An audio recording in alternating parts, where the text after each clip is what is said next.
Depuis sa création en 2018, Starkware Industries a levé 282,5 millions de dollars.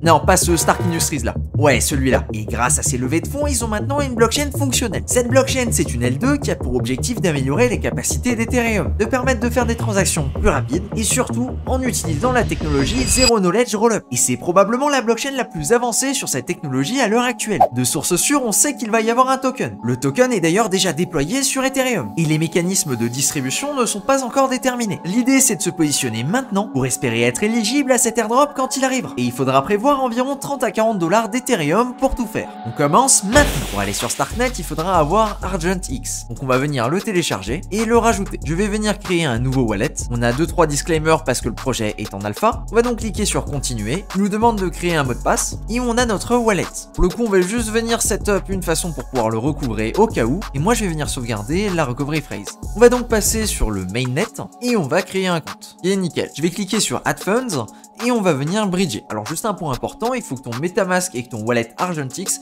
soient effectivement sur le même navigateur. Pour le coup, j'ai donc switché de navigateur et j'ai réinstallé ArgentX. On va donc venir connecter nos deux wallets et là tu peux voir qu'on est connecté et il nous affiche l'argent qu'on a dessus. Pour le coup, moi je vais venir partir de la blockchain Arbitrum et je vais bridger 0,02 Ethereum. En fonction de la blockchain de laquelle tu pars, tu auras juste besoin de la sélectionner là-dessus. On va donc venir bridger. Pour ça, je vais appuyer sur le bouton Send et j'ai tout simplement une transaction à valider. Et là, on peut voir que ma transaction est passée et qu'on est en train de bridger. Sur la page d'avant, il y avait écrit que ça pouvait prendre entre 1 et 2 heures. On verra donc combien de temps ça va prendre. Et de mon côté, j'en profite pour faire quelques transactions sur Arbitrum. Ça faisait un petit moment que j'avais pas été actif sur le réseau et que j'avais pas fait grand chose. A few moments later. On est environ 10 minutes plus tard et j'ai reçu du coup mon argent sur ArgentX. Comme tu peux le voir ici, j'ai 0,02 Ethereum qui ont été déposés dessus. Maintenant, on va peut-être regarder ce qu'on peut faire sur Starknet. Alors j'avais vu passer plusieurs choses, notamment Starknet ID, donc on va voir pour utiliser ça. Je vais donc approuver la transaction pour connecter et on va regarder pour minter une identité. Donc je suis juste allé sur le site, j'ai cliqué sur le bouton plus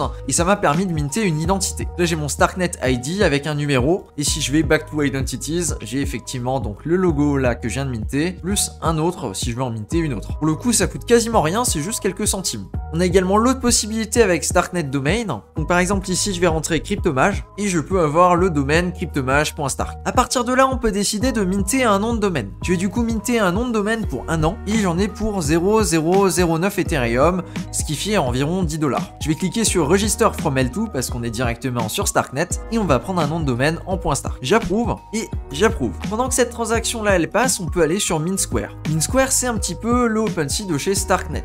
Et on va donc regarder pour acheter un NFT. Donc là on a un Starkpunk, pourquoi pas. Ah, la première collection avec 10 000 NFT sur Starknet, pourquoi pas. Ça peut être sympathique. On a quoi d'autre? On a Starkrock. Ouais non, je vais pas mettre 0,5 Ethereum là-dedans non plus, faut pas abuser. Rickboxes 001, ok. Et il y en avait un autre, c'était Star Guardians. Bon écoute, ma décision est assez facile à prendre, hein. Je vais prendre un Starkpunk.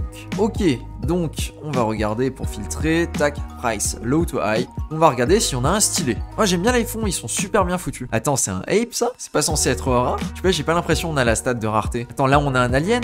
J'ai pas l'impression que c'est très rare non plus. Bon écoute, celui-là c'est un alien, vas-y, on va partir là-dessus. Du coup, buy now. Ok, nickel, c'est passé. On va juste vérifier qu'on a bien le NFT associé. Impeccable, donc là on peut voir sur mon profil, il y a le NFT que je viens d'acheter, il y a le nom de domaine que j'ai acheté aussi tout à l'heure, et il y a deux identités pour je ne sais quelle raison, mais il y en a deux. Ok, donc maintenant qu'on a taclé la partie NFT, on va regarder ce qui se passe au niveau des DEX. Au niveau des DEX, ils en ont un qui s'appelle Jedi Swap, et donc on va regarder pour l'utiliser. On va rien faire de très fou, hein, on va swapper pour venir obtenir des DAI. Je risque d'être assez limité parce que j'ai pas pris assez d'argent, j'avais pris 30 $ et il me reste déjà que 3 $. J'espère que ça passe, sinon je me renverrai un petit peu plus d'argent. Donc si tu veux refaire les mêmes opérations, prends juste ça en compte, essaye avec 50 $, comme ça t'es tranquille, t'es sûr, c'est good. On va donc faire notre petit swap, et donc là on a la transaction. Alors par contre les frais de transaction, je les trouve quand même sacrément élevés pour une L2. On est quand même sur du 30 à 50 centimes de swap, donc c'est pas rien, c'est à prendre en compte. J'ai déjà regardé, on pourra pas stacker, donc on aura juste à venir créer une pool de liquidité. J'ai aussi remarqué que les transactions sont quand même sacrément lentes, avec environ entre 1 et 2 minutes pour passer la transaction. De ce que j'ai compris, ça fait pas si longtemps que ça que le mainnet est disponible, donc il y aura probablement des améliorations qui seront réalisées. Je viens d'avoir la notif que la transaction est passée, et on va simplement venir créer une paire avec un DAI et l'équivalent en Ethereum. Pour le coup, il a pas encore actualisé, donc on va faire un F5. Tac, oui, on comprend les risques.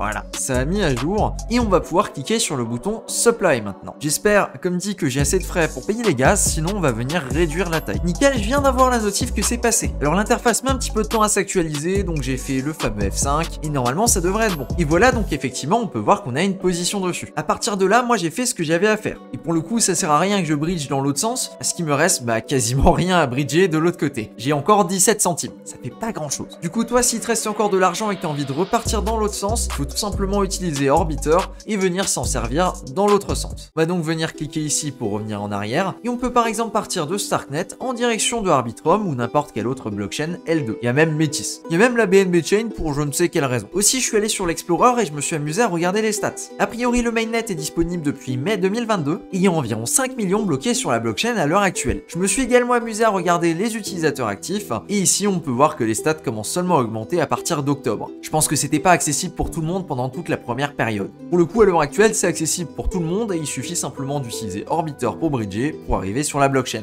Et on peut voir qu'à l'heure actuelle, il y a 3700 wallets qui sont actifs sur la journée, ce qui fait quand même très peu. C'est pour ça que ça me paraît être un play quand même assez intéressant parce que j'ai l'impression qu'il y a vraiment très peu de monde qui ont pris le temps en fait de bridger sur cette blockchain. C'est donc clair que s'ils vont distribuer un airdrop, vu qu'il y a très peu de monde qui a déjà utilisé la blockchain, eh bien l'airdrop devrait être sacrément juteux. Voilà donc pour mon guide airdrop sur Starknet. Comme d'habitude, pour maximiser tes chances, l'objectif c'est pas juste d'utiliser une seule fois la blockchain, mais bien d'être un utilisateur actif régulièrement. Ça peut passer par faire quelques swaps, acheter, revendre des NFT, bref, ce genre de petites choses. Quelques transactions toutes les semaines, c'est toujours bien vu, et on a vu que sur certaines blockchains, c'était notamment un critère pour avoir des airdrops plus importants. Si tu as envie d'aller plus loin, je peux te recommander ma playlist airdrop. Dans celle-ci, tu verras la liste des vidéos airdrop que j'ai déjà réalisées. Donc s'il y a quelque chose qui t'intéresse, tu cliques et tu peux le faire. Merci à toi de ton attention, c'était Cryptomage. Ciao.